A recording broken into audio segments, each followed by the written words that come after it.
Basta kay Sir Rojan, ibang klase. Let's go! Okay, welcome ulit sa ating klase. Sa video na to, pag-uusapan natin ang Article 1225. Dito sa article na to, dinidiscuss ang tungkol sa kailan malalaman kung ang obligation ay divisible or indivisible. Kailan nga ba? Paano naman kapag ang obligation ay not to do? Paano mo malalaman kung divisible ba yan or indivisible? Paano nga ba? Ready ka na? Sige, start tayo. Let's go! Ayan. Sige, basahin muna natin. Article 1225. For the purpose of the preceding articles, obligations to give definite things and those which are not susceptible of partial performance shall be deemed to be indivisible. When the obligation has for its object the execution of a certain number of days of work, the accomplishment of work by metrical units or analogous things which by nature are susceptible of partial performance, it shall be divisible. However, even though the object or service may be physically divisible, an obligation is indivisible if so provided by law or intended by the parties. In obligations not to do, divisibility or indivisibility shall be determined by the character of the prestation in each particular case. So, dito sa Article 1225 is actually parang reiteration siya ng Article 1223. Okay? Kasi sa Article 1223, dinidiscuss kung anong ibig sabihin ng divisibility or indivisibility. Okay? At kung ano yung tinutukoy doon. Kung saan object ang pinapertain kapag divisible or indivisible.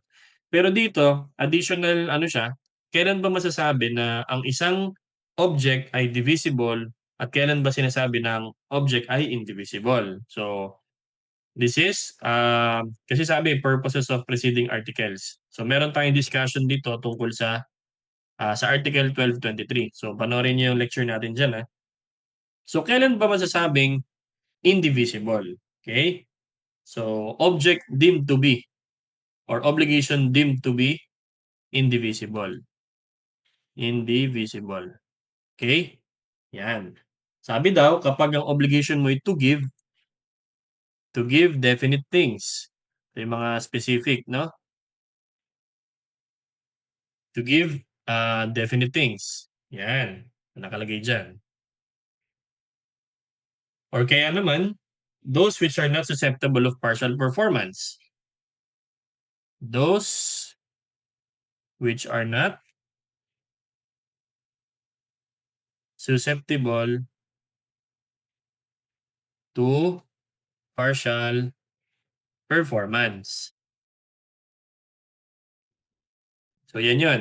Ito lang yung sinasabi dito na indivisible kapag magbibigay ka ng definite things or kaya naman hindi kaya sa partial performance o kaya naman even though physically divisible provided by law, okay? Provided by law or intention ng parties. Okay? So yun yung pang-apat natin.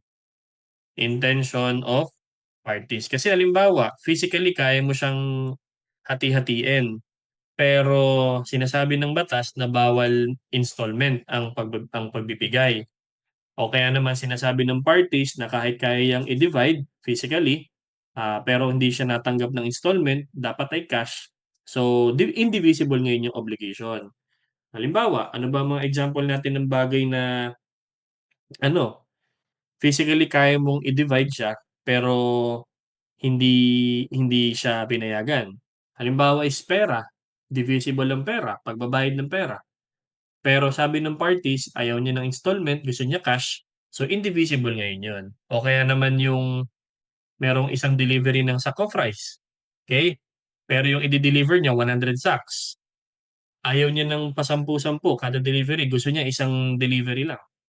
So kahit na yung sack of rice ay susceptible of partial deliveries, paipaunti-unti, pero dahil ang intention ng parties ay gustong isang delivery lang, indivisible ngayon yung obligation. Okay? So yun yun. Next, ano example nito palang mga definite things? Halimbawa, magbibigay ako ng laptop. Yan. Hindi siya yung laptop ko. Okay? Hindi siya pwedeng ibigay ng parts by parts. So kailangan buong laptop. Ano naman tong hindi susceptible of partial performance. Halimbawa, may obligation akong magturo ng isang araw ng obligations and contracts, hindi siya puwedeng, tapos na tayo, bukas ulit, hindi puwede. Kasi ang lecture daw ay 1 day. So hindi puwedeng, pakonti-konti muna. Kailangan matapos ko siya ng isang araw, okey? So those are performances that are not susceptible to partial performance, okey? Next, kailan naman sinasabi na divisible? So, divisible naman kapag divisible. Kasi yung isa, ituturing daw siya na indivisible, okey? So kailan naman sinasabi na divisible? Ayan, nakalagay diyan. Halimbawa,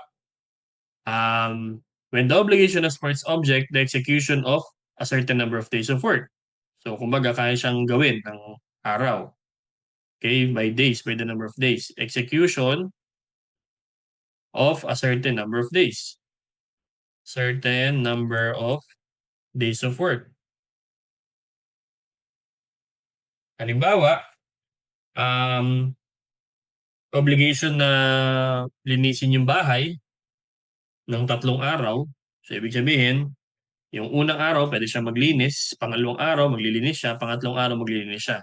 So hinati-hati yung obligation sa number of days, okey? Ayan.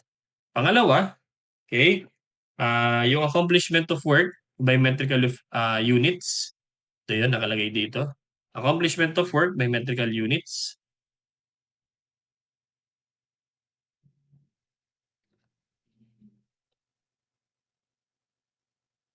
By metrical units. Yan. Ano naman 'to? Halimbawa, may obligation akong magtayo ng building na 3 palapag. So, puwede kong tapusin muna yung first floor, second floor, tapos yung third floor kasi yung work can be accomplished by metrical units. Okay? Ayan. Pangatlo is, analogous things. Analogous things. Yan, nakalagay din diyan. Which by their nature are susceptible of partial performance. So example natin diyan, so halimbawa, may obligation akong magbayad ng pera, let's say 10,000 tapos ay 4 na installment, equal installment. So yun ay example ng analogous things which by their nature are susceptible of partial performance. So kaya namang bayaran by installment kasi nakalagay, okey, na installment siya. So again, ito yung tatlo nating instances kung kailan sinasabing divisible ang isang obligation, kasi kaya siyang i-perform ng ilang araw o kaya naman kaya siyang i-accomplish ng biometrical units or kaya naman susceptible siya ng partial performance. Pero may exception, ito nga exception. Ito kasi, yung number 3 and 4, these are exceptions kung saan susceptible siya ng partial performance pero hindi siya pinapayagan ng batas. Okay, so kumbaga, physically divisible sila but are not intended for divisibility. Or kaya naman because of the reason of, bawal sa batas or ayaw ng mga parties na divisible sila. Kaya siya naging indivisible. Okay? Ayan. So next, paano naman kapag obligations not to do? Papaano naman ang sistema ng divisibility at indivisibility? Obligation not to do. Okay? So sabi daw, yung divisibility or indivisibility shall be determined by the character of the prestation in each particular case. So hindi daw siya pare-parehas ang instances. Okay, depende yan doon sa prestation. Okay? Ayan. So, actually para siyang ano, depende na lang talaga yun sa usap nung dalawang parties sa isang obligation not to do kung paano siya magiging divisible or indivisible. Titingnan natin yung prestation sa bawat particular case. So yun, dito nagtatapos ang Article 1225. Reiteration siya ng Article 1223 kasi na-discuss na rin natin sa lecture video natin yan. Pero sinasabi lang ulit ng 1225 na kailan ba nasasabing indivisible ang isang obligation at kailan nasasabi na divisible. So 'pag indivisible daw, yun yung mga magbibigay ka ng definite things, yun yung mga hindi kayang i-perform partially, sabi ng batas or intention ng parties na talagang indivisible sila. Okay, 'pag divisible naman, kaya siyang i-perform ng ilang araw o kaya naman kaya siyang i-accomplish ng metrical units or kaya naman analogous things which are by nature susceptible sila ng partial performance. Okay? And then kapag obligation not to do, tingnan natin kung ano yung prestation na tinutukoy dyan. At malalaman natin kung divisible ba or indivisible siya. So yun. I hope meron ako sa inyo na dagdag na bagong learning na magagamit ninyo sa inyong mga klase. Kung medyo nabilisan ka, ulitin mo na yung lecture natin, I'm sure makukuha mo rin yan. And lagi kong sinasabi sa inyo, mag-aaral kayo mabuti, mag-ingat palagi at laging tatandaan, ibang klase ka. Bye-bye!